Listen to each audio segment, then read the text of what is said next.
What's good, everybody? Welcome back to the CloudSlayer 53 channel. It's your boy. If you're new, please consider hitting that like and subscribe button. I do appreciate it. If you're returning, hey, welcome back, yo. Hope everybody's doing fine on this evening. I'm doing this intro entirely on my cell phone. I'm going to upload it through Dropbox, and it could be an alternative for you to possibly capture video instead of buying like a webcam or something like that if you only got a phone. But if you manage to get like a cheaper desktop or anything like that, hey man, it might be a nicer alternative, man or woman. But I did capture all the audio entirely on my phone.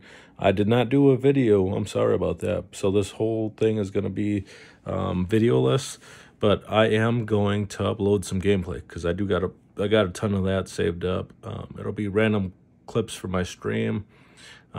Stream without my face on it. So if you like this, please hit that like and subscribe button. I do appreciate it. And tell me how I did. Tell me how you like this. You can fool around and do it any way you like to, but I did manage to upload a short clip earlier, so I do know it works, and it's freaking awesome. And I do recommend it, especially if you're limited on resources or anything like that. So without further ado, let's jump into this video. Peace. Welcome back to the CloudSlayer podcast. What's up, everybody? Hope everybody's doing fine. Hope everybody had a very wonderful Christmas. And New Year's is about up. You know what I mean? That's freaking awesome.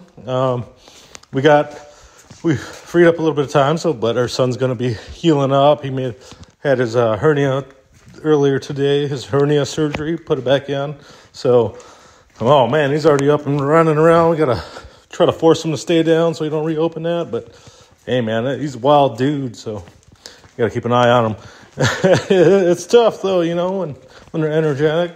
Because he's, like, not even an hour ago, he was still tired from, like, the anesthetics and stuff like that. So, hey, but, you know, they don't know the healing process, like, I guess, like, most of us think about it. So maybe that's why they do heal faster, maybe. Who knows? But I'm no scientist. I'm no doctor. I'm none of that. So it's just when you're younger, you got young blood, you heal up faster, cauterizes, whatever. But there are conditions where, you know, people's blood doesn't cauterize, and I'm sure we've all heard about it. I'm no scientist. I didn't study this thing, so I'll stop commenting on it. But you know, it is what it is. Shout out to the Gravy Nail. They just shot an episode. That's freaking awesome. They had a new intro. They make their intro entirely by themselves. You know what I mean? So it's freaking awesome. It's always very creative. You know what I mean? So beautiful stuff. Hey, keep it up, guys. You guys are doing awesome. But yeah, I don't know. I'm thinking about doing one also, but you know, it's tough to think about what you want to do. First of all, because I can't sing, but and I'm not going to, I guess. But you know, thinking about like different styles and genres and stuff can be very confusing. You know, but you know, I think it takes time though if you want to make a good intro. But I mean, you don't have to put too much thought behind it, maybe start doing it, and maybe as you go, it starts falling together. You know what I mean? So, you know, that's all it is taking time and making an effort into that. You know, so it's a hard process to go through, but those guys, they crank it out, man. Very creative, and you know, they don't make any excuses onto if they're gonna make an intro or not. You know what I mean? They're out there and they're doing it. And they're having fun because I was a part of that process, and it could be very fun. A lot of discussion on what sounds good here or there, or what should go there. You know what I mean? It's very cool. It's a dope ass process to be a part of. I'm sure anybody that makes like music and stuff like that, they surely appreciate it. And you know, it's that hard work that goes unseen that really makes something freaking magical. You know what I mean? So anybody and everybody appreciates music probably because of that, I suppose. Yeah, but it's also easy to hate on somebody and stuff like that. So, but sometimes it's not always about listening to those things and just keep going. If you can dream it, you can do it, right? Well, who's that? KG goes, anything's possible. You just got to work hard enough. So yeah, hard work beats talent when talent doesn't work hard. Keep that one in mind, folks. Those analogies are pretty dope. Stuff like that. I like to listen to like a lot of different analogies. If anybody's out there, feel free to comment, share your favorite analogies and by whom, and you know what I mean. Fun facts about them, maybe. So there's so much different informations out there, and so many different people that quote things, and are famous about 4 different things. Maybe they're not. Who knows? Like me, right? I just say weird shit sometimes. I ramble. I'm off track, but I don't really care about that. I just care about sharing. You know what I mean? And sharing friends' stories and stuff like that. I don't know.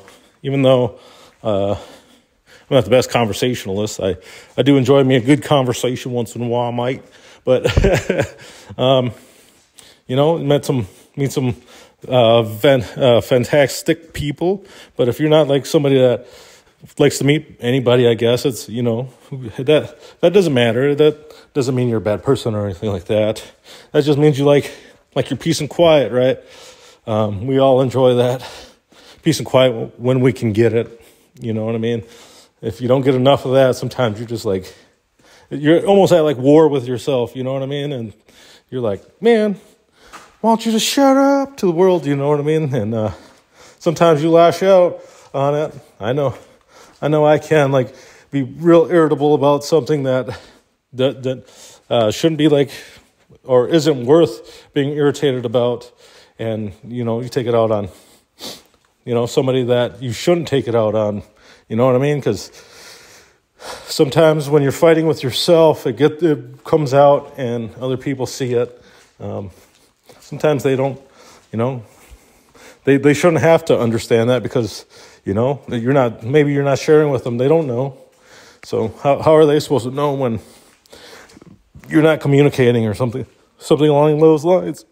Because, if they care enough to ask or be around, or, like if it really hurts when you say stuff to them, that means they really care. You know what I mean? They really, I'm sure they care about you a great deal.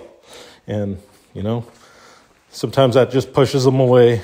And, maybe if it does, maybe, you got to open your eyes and see that those people do care and, make amends with it. Life's too short to not frickin', just get mad over something petty like that or dumb. You know what I mean? Is it worth it losing that person for that reason? I mean, if it is to you, I guess, nice, cool for you, I guess. That's your choice to make as a human being. But if you're like battling like depressions or anything like that, that's not very good. You know what I mean? It's better to have more ears and getting stuff off your chest, because obviously it's not working.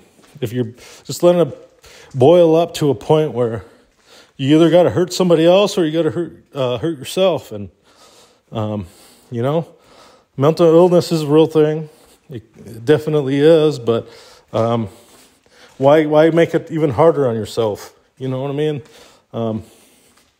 Or those around you that do care about you. Because, when they're, you can love somebody so much, but if they give you so much shit, sometimes people just walk away. Not everybody can be showing unconditional love like that. You know what I mean? They hurt and they feel too. And if your relationship with them goes so far south that they're like, well, all right, fuck you then. You know what I mean? I ain't got to deal with this stuff because I'm a grown adult or something like that. People push their kids away sometimes too when they get older. And it's like, and then they get mad and they're like, I don't know why, they're pieces of crap or some crap like that. Whatever the gossip is. And it's like, hey, maybe maybe you got to look at yourself. Maybe you got to see how you were treating them. Maybe you were mistreating people incorrectly. Like you're not treating them with the respect that they deserve. You know what I mean? You can't always just expect that respect and not give it in return. And people don't put up with that crap. You wouldn't put up with that crap. So don't expect somebody else that isn't you to put up with your bullshit. Because like I said, you sure as hell wouldn't.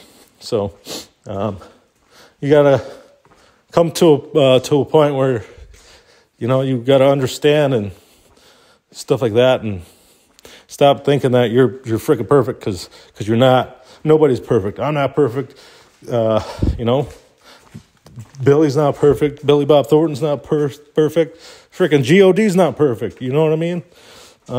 You hear all these old stories like Greek mythologies and shit with gods and goddesses and shit too, doing weird shit, fucked up shit, and you're like, holy crap. So that they're being depicted. Maybe there brings some type of truth to it. Who knows? A lot of these stories that are just passed down from old folklore sometimes seem to be, pretty. It touches pretty close to home, And I know some of it seems far-fetched, but maybe it rings some sort of truth because, it's been passed on for so long, generation to generation, various things like that, Why would it be recorded if it didn't matter?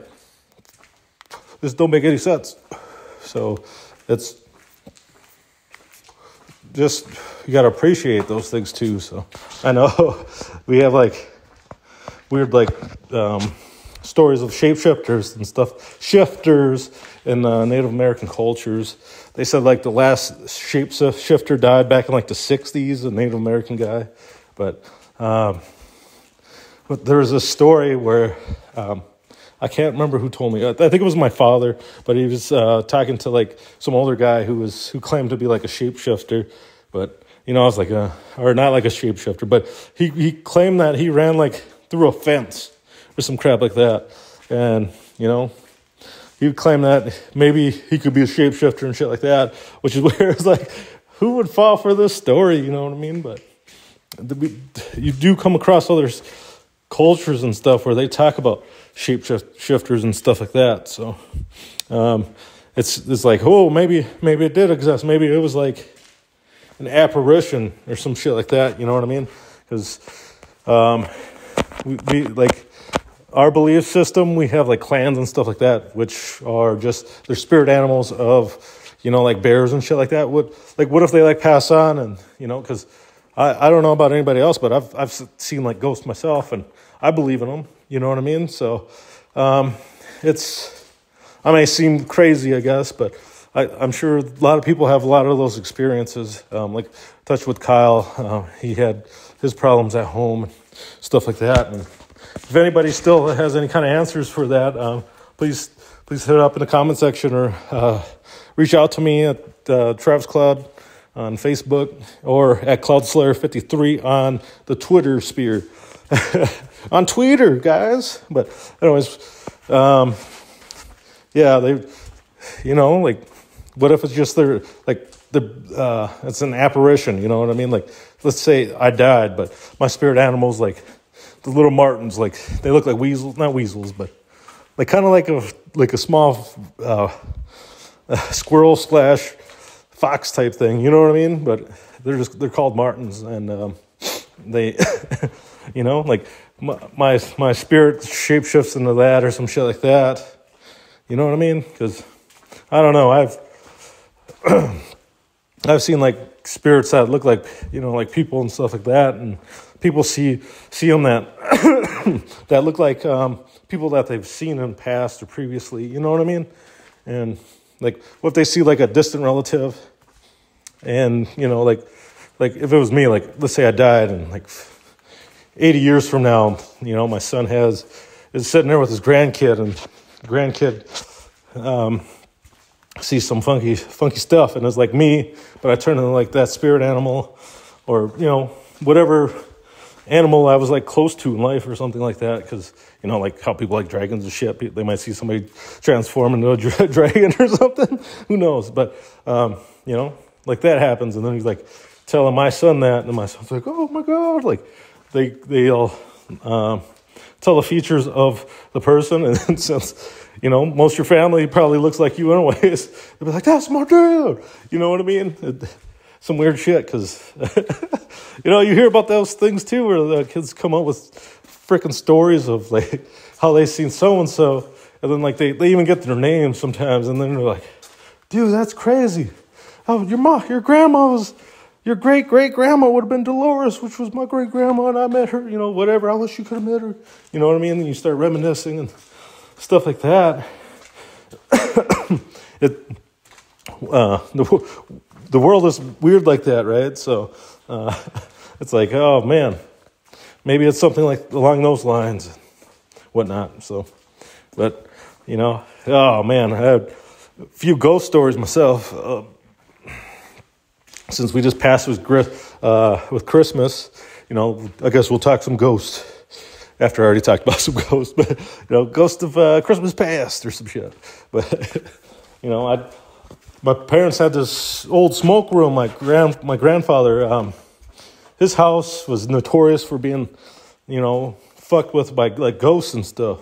Because we'd like, when I was a kid, I'd see like ghosts out by like this big tree out back that where they would lay their tobacco and stuff like that, and would put like spirit dishes and stuff. So when we have feast, we make spirit dishes with the food, and then we give tobacco onto that food, and we pray for the food and offer it to the spirits, old spirits, you know, family members, whatever have you, right?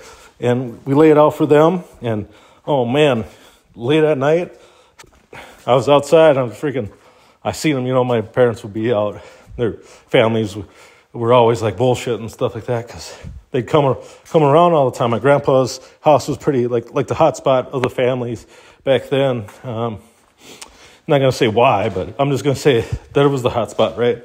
Everybody BS and staying up late and talking and just letting the kids run around, because we'd be with cousins and stuff like that, and we'd be, you know, just having fun, getting into goofy shit around the neighborhood or something while nobody was watching anybody, you know what I mean? So, but anyways, it's, you know, like my cousin went inside to go bathroom, so I went out there, and then I seen like fucking, it seemed like three ghostly figures standing by this tree, and it was like kind of like a dark corner of the yard, and there wasn't really any lights. It was like kind of like a backyard with a little fence and shit, but it was like, holy shit, it scared the balls off me, you know? So it was like, maybe those spirit dishes kind of attracted that, because, you know, who knows? I don't know.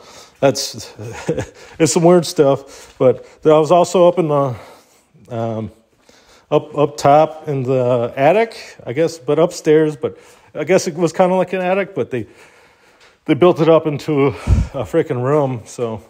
but my mom, she was a big smoker back then, and back then there wasn't as much knowledge of, you know, smoking in the house, but knowledge was starting to come out and be known to the public, I guess, that smoking wasn't really good for you, right? But, you know, whatever, my mom was like that, so she'd smoke in that room, thinking that all the smoke would get trapped in the room, but we all know smoke goes through cracks and all that shit, right? So, anyways, she's freaking smoking, and gets done, and so I just go in there, because I'm a kid, and I just run wherever my mom was at, or, you know, whoever, mama, dad, cousins, uncles, aunties, whoever the hell, right? But anyways, go in there, and freaking my mom is conversating with my aunt, and they're just having a grand old time BS, and since they weren't smoking, I was in there, and freaking I see an arm wave, because this particular back room, they didn't like insulate or anything like that. So it did get, well, they didn't really insulate the whole top anyways. But regardless, I'm going to continue on. I'm sorry. Rambling off again. God darn it, Travis. But there was like kind of like a gap. Like they were going to build a room, like a small little room there, but they never did. They just left it unfinished and stuff like that. And freaking arm went by. I'm like, holy crap. You know, it was like a physical arm. It was middle of the day. There was a window. The sun was shining right in. You could see everything, right? And it scared the shit out of me. And I told my mom and aunt, and they're like, yeah, you're just saying that to scare us. And, you know, and I was like, no, I'm scared. I was probably 2 or 3. I think it was before my little brother was born. So I had to be about 2 years old. So I was pretty tiny. And it was like, holy crap. And they looked and, see, there's nothing. And I was too scared. I was like, get me out of here. You know what I mean? But I couldn't really explain too much. I guess neither, because, you know, I'm freaking 2 years old or some crap. Maybe my brother was really tiny, so I'm at most 3 years old. But because it was before we moved, we lived at my grandpa's house. We didn't move till after my brother was born, so it is what it is. So, but we lived there, and it was like, oh man, I was scared crapless. My mom would tell me that I remember talking to somebody through a window, because I would talk through this window in their basement. And my mom's like, son, who are you talking to? Because she's always come in on me. And while I was, that sounded weird, but she'd always walk into the kitchen while I was in there, because, you know, they're either cooking, serving up food for my grandpa, because he was blind and handicapped and stuff like that. So my mom was taking care of him while she was raising us and stuff like that. But so she was in there doing that, helping him. And my dad must have been at work, because they'd rotate shifts for a while, stuff like that. But did that, and I'd be talking, and she'd be like, son, who are you talking to? She'd walk in there, and she'd be like, I thought, because she said she thought she was like, you know, hearing things, but it turns out I was talking to somebody, and I told her, like I remember telling her, like, it was the man with the bloody shirt. And it was, I remember talking, it was like just some dude with this black shirt. And he kind of was, he just had a bloody shirt. I knew that it was bloody. It was like, he was like kind of like dressed like a burglar would be, you know, like those black outfits, and would pull like those little black beanies on their heads. You know what I mean? It was somebody like that their face looked like, you know, it was all messed up and just blood everywhere. I was like, what the fuck? So I didn't think nothing of it. It was weird. So, oh man, there's a lot of that shit. I'm like, oh man, I can't believe like we're gonna like have conversations with that, because I would hear this thing talk back to me, and she said whenever I was talking, I was just talking to nothing. You know what I mean? There was nobody, no voice return. She couldn't hear anybody talking back, but I could. So I was like, I don't know, maybe. But they do go with these stories, like in native lore, about children being closer to like the Creator, you know, from that place, that far better place, that beautiful place, where, you know, the Creator has for us, or whatever, God, whoever you believe in, you know. And it's like, oh, maybe it's true and stuff like that. So I guess it ties into that earlier thing when I was talking about, you know, kids seeing like relatives and stuff like that too. So even whether you believe in it or not, hell, you can be somebody that doesn't believe in it, and you know your kid could see something like that, or you might have seen something like that, but then you like chalked it up to some weird anomaly, and that maybe you were just crazy or some shit, you know. Maybe you weren't. Who knows? At this point in this world, who frickin' knows? I don't know. And the government doesn't know. Your mama don't know. My mama don't know. So it's freaking weird. There's this, when we did move out, we moved to this house in Girard from my grandfather's house. And, you know, there was other instances. I'll save that for some other time maybe. But we moved to this house in Girard Avenue. It was in Brooklyn Center, Minnesota. So I was about 3 years old when we moved there, and we were all scared of the frickin' basement. You know, the first day we moved in, it was like a thunderstorm, and we just got all the things moved in. Luckily, right before the thunderstorm started, you know, this last little bit, we were, you know, be huddled around this little TV. It was I don't know. It was probably at most a 10-inch TV. It was like super fuzzy because of the, you didn't get good TV back then on a lot of channels, unless you like moved antennas and shit. But it was like one of those small ones, so it didn't like they were starting to go like antenna-less. So you were just you were effed, right? Unless you try to make up your own fake signal like fucking aluminum foil or some crap, but it was starting to not be as possible, you know what I mean? So you just got really shit service if there was bad weather. Everything would just cut out, get fuzzy and stuff like that. And you might get like a half a second of some pictures or some really fuzzy shit going on and stuff like that. But anyways, we were all scared of the basement. And I remember my mom, she had to go to the store. And my dad was at work. He worked at Medtronic down in the cities back then. He worked for 5 years, and he was miserable, you know what I mean? And stuff like that. I mean, he was a good worker. They gave him I think they gave him like employee a month and stuff like that, which is pretty cool. They put up a basketball hoop for him over there for them and the buddies because they fought with management, and I remember them being so fucking proud of it when they got that basketball hoop up. And we would fucking drive by, and my dad would be like, yeah, look at that, it's the hoop that we fucking argued for, and every time we drive by that fucking thing up for forever, he would say that. Even after he long quit there and became like a carpenter and then eventually a plumber and stuff like that, he was still proud of that shit, man. That was crazy. It's like, this dude has achieved way more than that since then, but you still lived that moment. So, but anyways, so she ends up leaving. She's like, anybody locks on the door or you see anybody on the lawn that's stranger, don't make any noise. Don't answer the door. Just keep it locked. You don't know if they'll try to break in or anything like that. But we had that corded phone right next to the freaking door. You couldn't go very far with that, right? But, have it ready to call 911 as fast as you can. And if they try to break in, try to run out and hide or some shit like that, because, they might get you in the house or something. So run to the neighbor's house and, got to scream and shit like that. So, but she ended up leaving.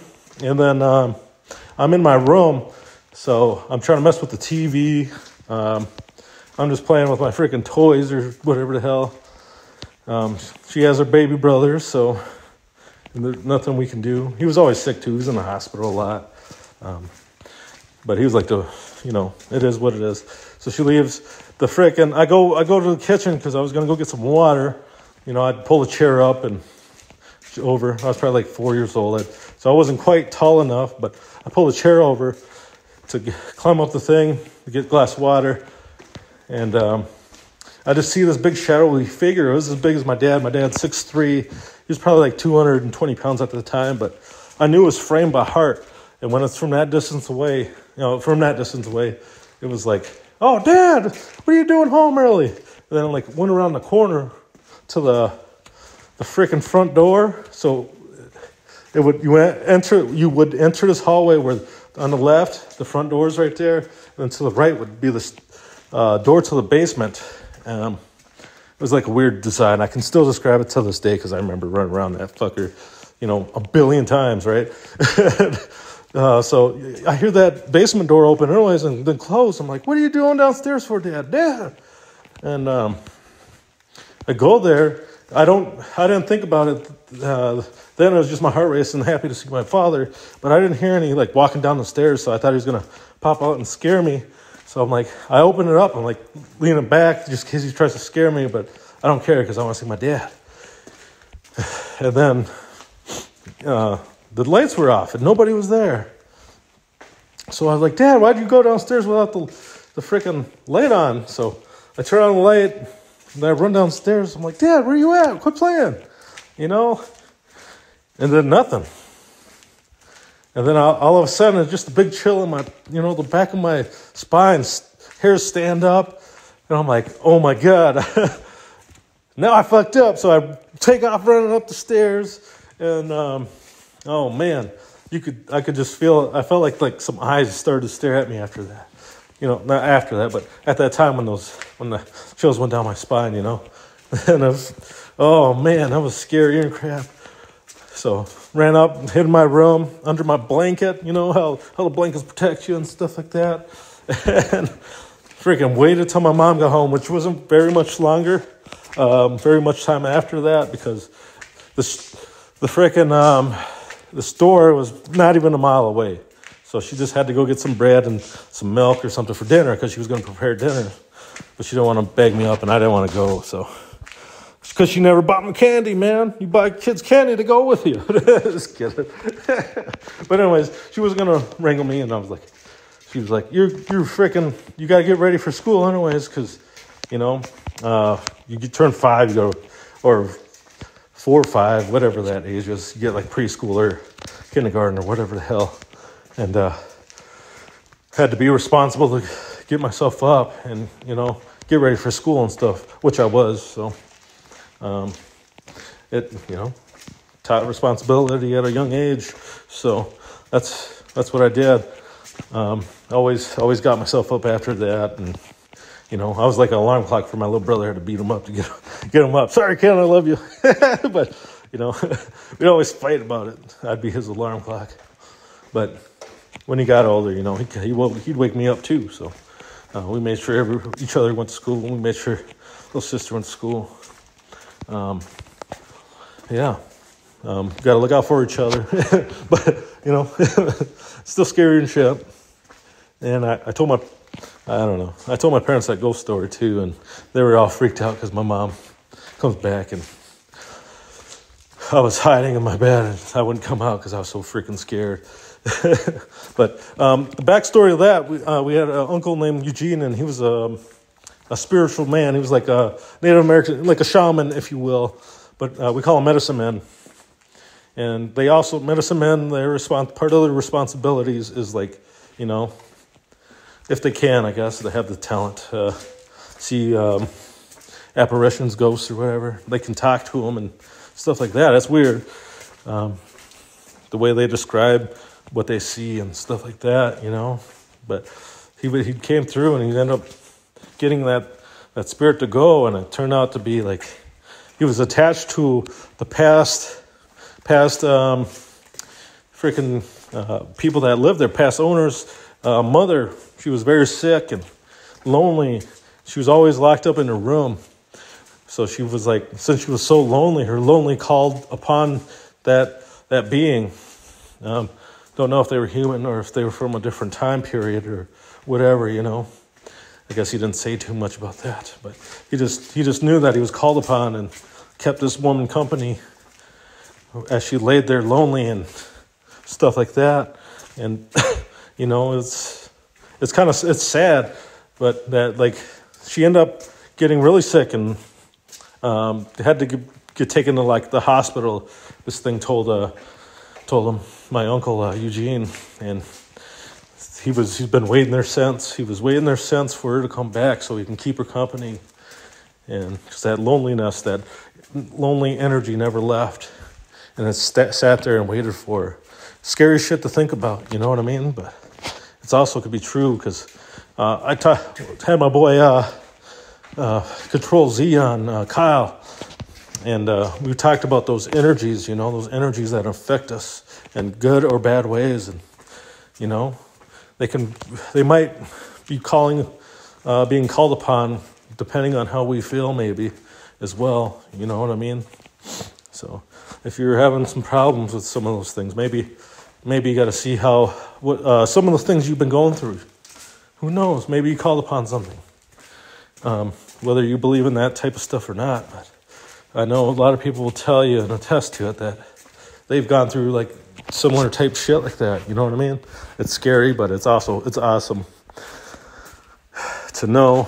But unless you just think everybody's fucking crazy, that could be the possibility too. But then we end up moving again to Brooklyn Park, and there it was a weird ghost story of my little sister's room. Her closet door would always be open, no matter what. Whenever somebody went in there, the freaking closet door was open, and you know, my mom hated that. She'd always want the closet doors closed. close your doors. You know what I mean? That's just how we lived. I know I got my fiance, she's always like, why are you closing the doors? And I'm like, I don't know, it's just a habit, and locking them, because in our neighborhood, you had to lock your stuff or somebody's going to get in there. You know what I mean? So sometimes the locks didn't stop people. So, but anyways, it would always be open, and I didn't believe her. I thought she was just getting up and fucking doing it, because I don't know. I thought maybe she was making it up, but even though I went through my own experiences, what a big brother, poop head. So I haven't not believed her since this, but it was like we had family members over, so we had to cram up to make room for them to sleep in our room or a different room or something like that. So my mom, she, no matter what, even if she was like arguing with them, and stuff like that, she would still take in family members and loved ones. You know what I mean? I say stuff about my mom being strict. She was strict, you know what I mean? And she whipped my ass a lot, but I love my mom to death. I'll never not love my mama, but because even though some of those things I don't like, and I can say this or that about her being mean and whipping us, it was for a good reason. You know what I mean? She had her own issues with her own parents growing up. Like she comes from a time where my grandpa went to war, and she just beat the shit out of her, because through our native communities, that's how people came down, was just getting beat, abused sexually. Have a lot of that in my family, and it fucks them up, man. It fucks a lot of people up. I have my own experiences on that too, and I'll touch on that some other time, but I guess right now it's just the ghost stories and stuff like that. I'm sorry, I freaking get so spaced out sometimes. I'm walking and just enjoying the process and trying to enjoy this ghost story with you guys. But anyways, they would come over, and we'd have to pack in. So we ended up staying in my sister's room, and freaking every time I'd wake up, that fucking closet door would be open, and then I'd go and close it. I thought, I couldn't get comfortable because I slept on the floor, so I was being a good big brother and told my siblings to stay on the beds, because one bed was for our little sister Mindy, who's now, she's the youngest, but she started to have a bed, another, hand-me-down or whatever, or new bed, but it was like a little twin size, so I told our sister to lay on that one. My sister got like a full-size hand-me-down one, you know what I mean? Because we do a lot of hand-me-downs in our family at that time. We started getting new stuff, got older with the, parents work harder and earn more money, whatever. But, yeah, I told them to lay on the beds, and then so I laid on the floor, and then that door would stay there, and I thought it was my little brother fucking with me because he knew about it too. So I was like, man, if I see this dude get up, I want to pretend to sleep, we're going to fight. Because we used to just fight over dumbest shit, me and my little brother. I'm going to Charlie horse that dude or something, or scare him when he gets up. And it wasn't necessarily fights. We pulled pranks on each other quite often. I love my little brother to death, you know what I mean? And we were pretty cruel to each other. Cruel, not gruel. Gruel, some nasty food. So I did that. I just hear this fucking door. It starts creaking open, and I'm like, what the fuck? And keep my head covered. And then I tuck myself in with the fucking blankets on the floor, like that's going to do anything. But I do it anyways, right? Because I'm just scared shitless. I don't know what else to do. I'm like, dude, fuck this shit. So I tuck in, and I'm like scared.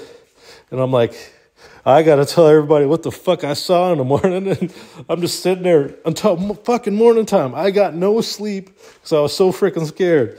Yeah. And I probably got like an hour maybe. Because I didn't have a watch, and my sister didn't have an alarm clock yet because she didn't have to go to school yet. She was only 2, 3, so my mom was like, we got to get her alarm clock. Because, we didn't have any extra ones. All the other ones, if we had any alarm clocks, they were broken. We were kind of destructive, and we broke our stuff. I used to take electronics apart and put them back together when I was a kid, stuff like that. I was successful, but I had a lot of failures before that, right? But anyways, it was like, holy crap. And so, oh man, I told him, and that's, my mom's like, all right, fuck this, because she kind of didn't believe her neither. Like I said, we thought she was just going doing that. So if you ever hear my brother talking to my sister saying, "You're late," maybe you gotta stop opening your closet door, because he references it sometimes, but it's not that, it's like an indoor joke for us, right? So, but we end up getting my Uncle Eugene. He ended up R.I.P. Love that dude. You know, he's the nicest man, one of the nicest men in the world. Always had a smile, and he was always jolly, especially for our family. And we appreciate the hell out of him for always doing that, you know. But we still cherish the memories, and I can still hear his laugh in my heart today. You know what I mean? So, shout out to you, Uncle Eugene. But he come through, and he's freaking. I guess it was powerful because I don't know. He had my dad kind of walk him through because he was kind of scared. He was starting to get sick too, so maybe he was weaker too. So, but he was sicker. It was towards the end of his life, and he had my dad walk him through, and he's speaking the language, the Ojibwe language, to this ghost, and my dad's listening to him have this conversation, and he's shaking. You know what I mean? And my dad's like, "What the fuck?" You know, my dad's telling us this too. He's like, just scared, scared because he's sitting there having a conversation with something. And ends up like telling it to leave after like smudging down the house with, they didn't just use smudge, they used like cedar and some kind of mix to put in with the sage, right? Because that's just like an older recipe for, like medicine men kind of pass on when they have like disciples and shit too. Because, they teach somebody before they pass on. They don't always have their own kids. But some of them, some of them get a bunch of kids, whatever. But regardless, it turned out that this thing was an angel. And that's what she said. She was an angel called upon by the last little girl that was in that room. Because my sister ended up getting that room because it was pink. Because the little girl was there before that. But I guess that little girl, they must have been like Christians or something. And she ended up calling onto the spirit of an angel, and the angel stayed in that closet. And she'd always come out and visit my little sister, and she hated the door closed for whatever reason, because it made her like claustrophobic, or like not scared, but you know what I mean. Like she needed it open because I guess that might just be the way she was. Like you just got to be open. I don't know if that has to do with any setup with angels. I didn't really study angels. You know what I mean? I just see them on TV or sometimes what people said, but I'd never really took a deep dive into it. And well, my grandpa kind of said some stuff because he was it was weird because he was Christian, but he was also Native and he believed in a traditional way, but he was also baptized through boarding school era, because he was, in his time, they had to go to boarding schools. So, and he told, stories about his boarding school experience where they would, beat the shit out of him and, stuff like that. Because he knew his language at one point, but they beat it out of him and stuff like that. So they ended up getting him to stop speaking his, language, and he became a Christian. But he never forgot that there is native ways that he believed in. And, he ended up going back to the Medewin Lodge, and stuff like that later in his life. But he still kept some Christian values, you know what I mean, close to his heart, because he'd carry around his cross with him too. He'd have his cross, but he was also Medewin. So I know it was, when I'm coming up, they were telling us that that's frowned upon, that you have to forsake the other, but he never did. He kept both in his heart. So I don't knock anybody. There's a reason why I'm I don't care if you're Christian, Buddhist, or any of that kind of stuff. If it makes you happy and you're a good person, I don't care. That's what you believe in, and I'm going to love you regardless of, and that's entirely on you and how you, our our bonds are, I suppose, or whatever bonds we shape. We could be, like brothers and stuff like that. Because I have friends that are like brothers to me, and cousins that are brothers to me, and sisters. You know what I mean? So those people will always be welcome to my life, and they always had great impact on my life too. But it is what it is. I guess with all this ghost story stuff, I guess we should be mindful more of what we call upon in our lives or in our daily lives, Who knows how that'll affect you? Like sometimes you can't do nothing, maybe like if you're that old lady where, you're just lonely and you're locked in a room. If you have relatives that are locked in rooms like that, it's pretty bad.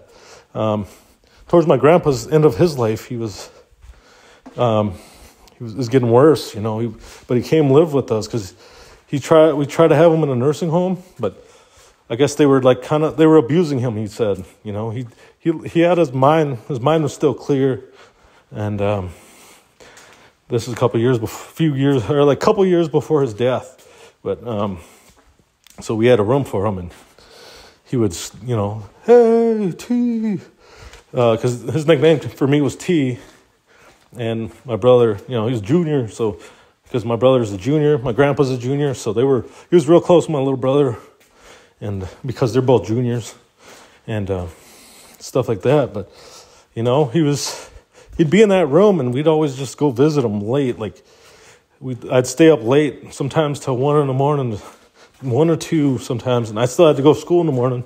Had to get my ass up. My mom ain't gonna beat my ass for skipping school. You know what I mean? Even if I was failing, I'd rather be at school anyways. But I was like I was on the F honor roll. If anybody wanted to know that, I was also like the class clown. But anyways, my grandpa, he'd always have these dope ass conversations. He was a Vietnam veteran. He was a Green Beret and stuff, but he ended up getting diabetes while he was in the service. He ended up getting like honorable discharge and stuff like that. I don't remember what rank he was. He told us when we were kids. My mom had the paperwork and stuff like that.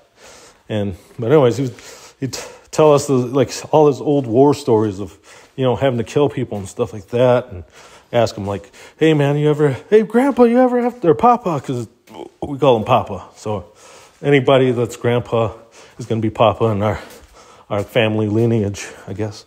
But anyways, Papa, did you have to kill a girl? Because, we're being raised and told not to hurt women and stuff like that. But like the Vietnamese people didn't see it that way.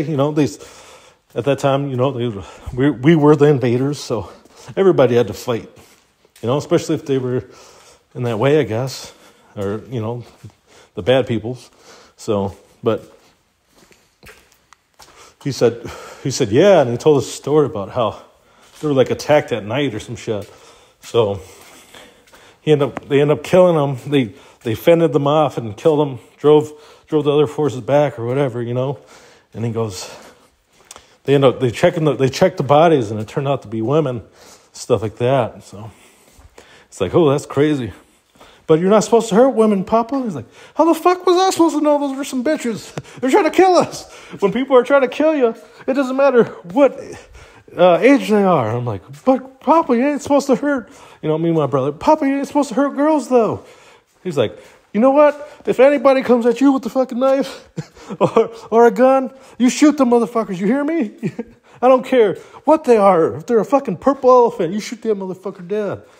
So it always stuck, if you have to use your hands, snap their necks or something. So, he'd tell us some military moves or whatever to do that. So he'd like snap their necks, or, you kill them this way or some shit like that. And they're like, okay, Papa, we'll hear you.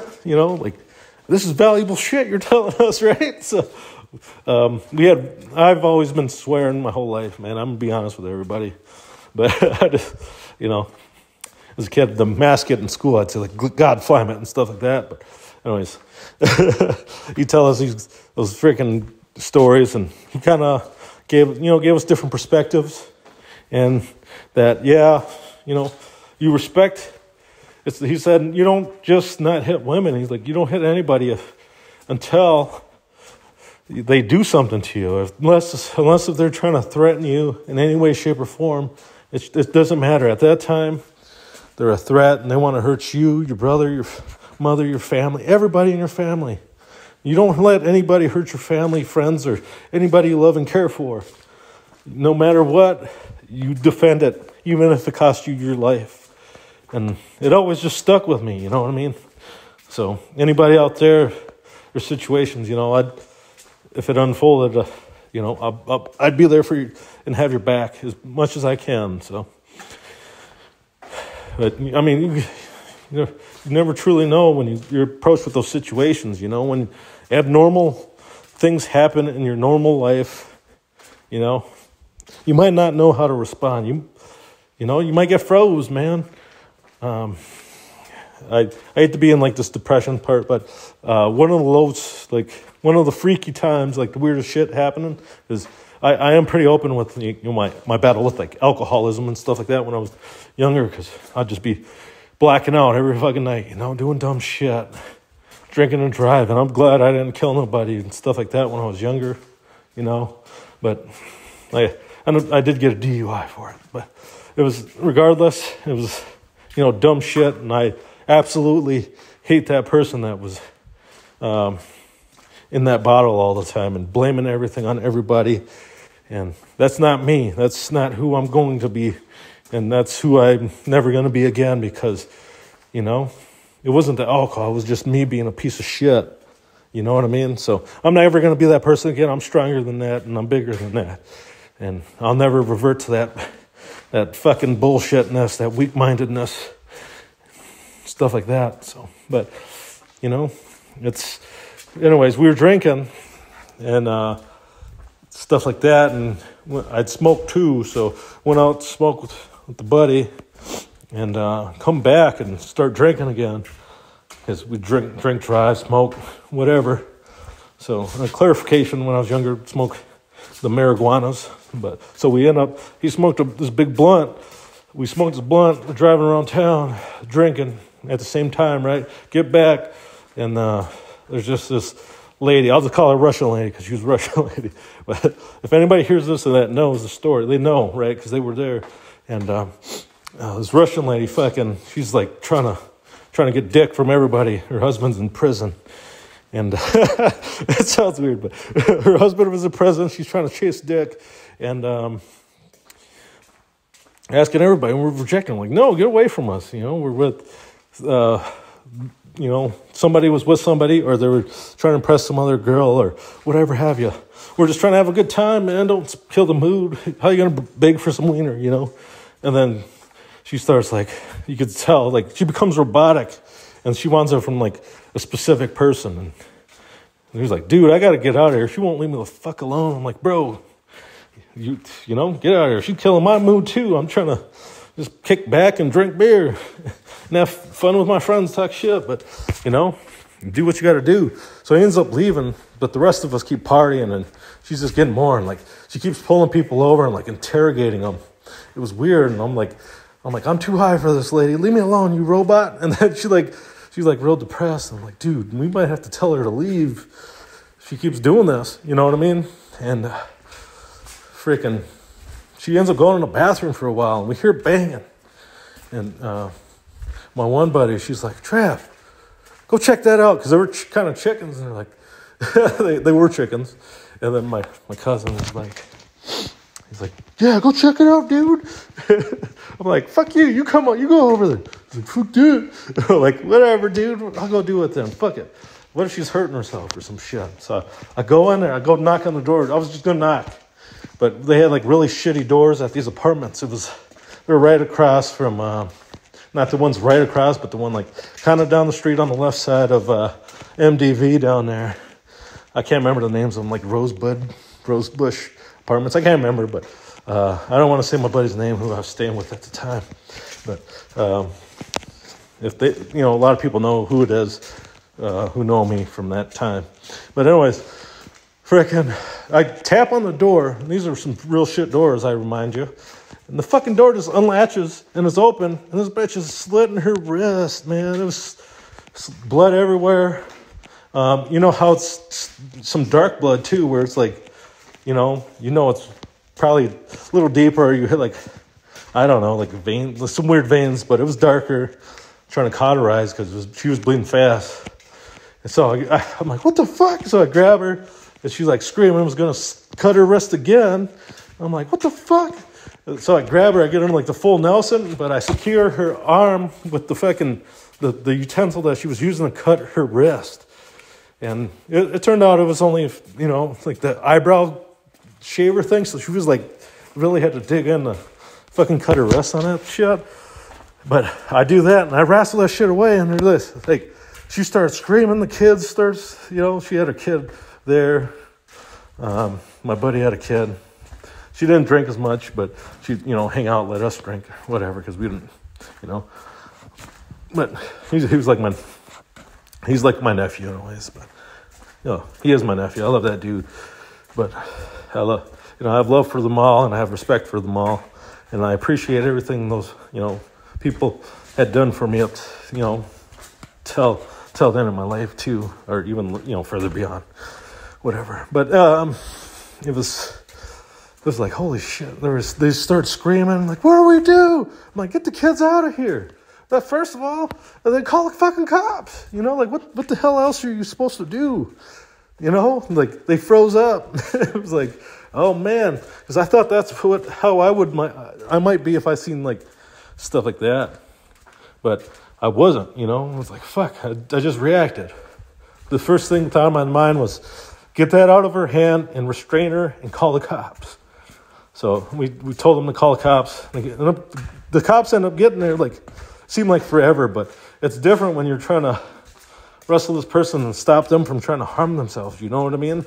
And so I had to hold her in the full Nelson. And the first thing they asked is, what'd he do to her? And they're like, he didn't do nothing. But, you know, when you're a cop, you see a bunch of shit, and usually it's the main people that are there, you know what I mean? So I ain't gonna say it was like racism or anything like that,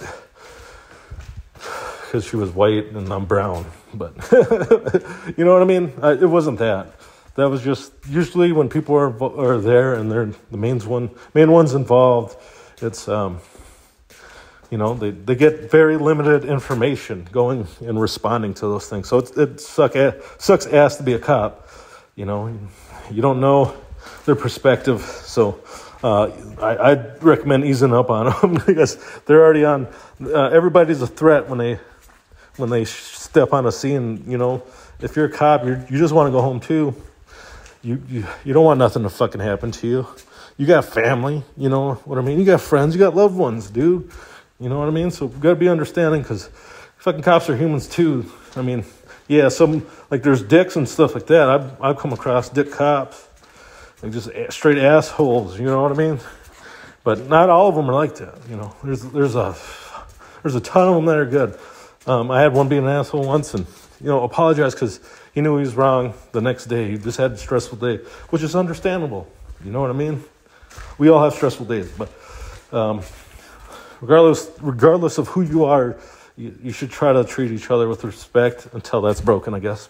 And obviously, I'm like, fuck you too then, bitch. But anyways, you know, they do that, and then they get her to the hospital, and then get that sealed up and stuff like that. And, you know, it was better. She ended up moving because she didn't want, like, CPS to take her kids. So she ended up moving out of state, like, real soon after that. But she came back one time at the bar. She's just fucking obliterated. So she didn't learn her lesson, but she was, you know, whatever. At least her kids weren't there. But she ended up, like, come give me a big hug. I was like, thank you so much. Stuff like that. I'm like, yeah. Okay. And then in my mind, I'm like, she's still partying, though. Does she mean it? Or does she, you know what I mean?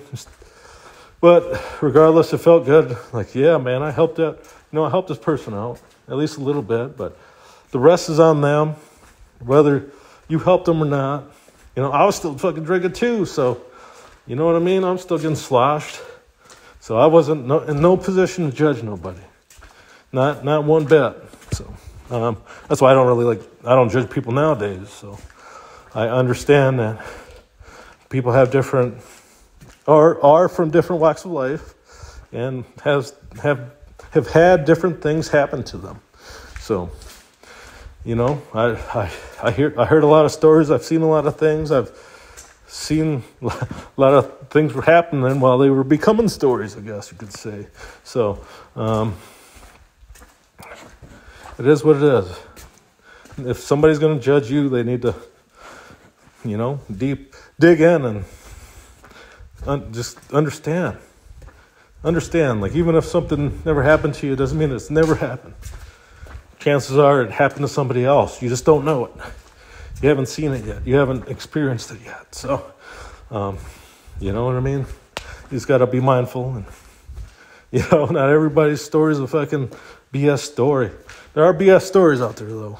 So, but, you usually can tell when you come across them. So, and you're like, hey, this person's full of shit. But you're like, it's not nothing bad, like impersonating like a military service person, which we've had that before. But it's like, so what do? You're just like, let them live in their bullshit. What if you're not if you're really not their friend and they're like just dickwads? People just be like, fuck it, we know they're full of shit. We're just not gonna say nothing. We've already tested them.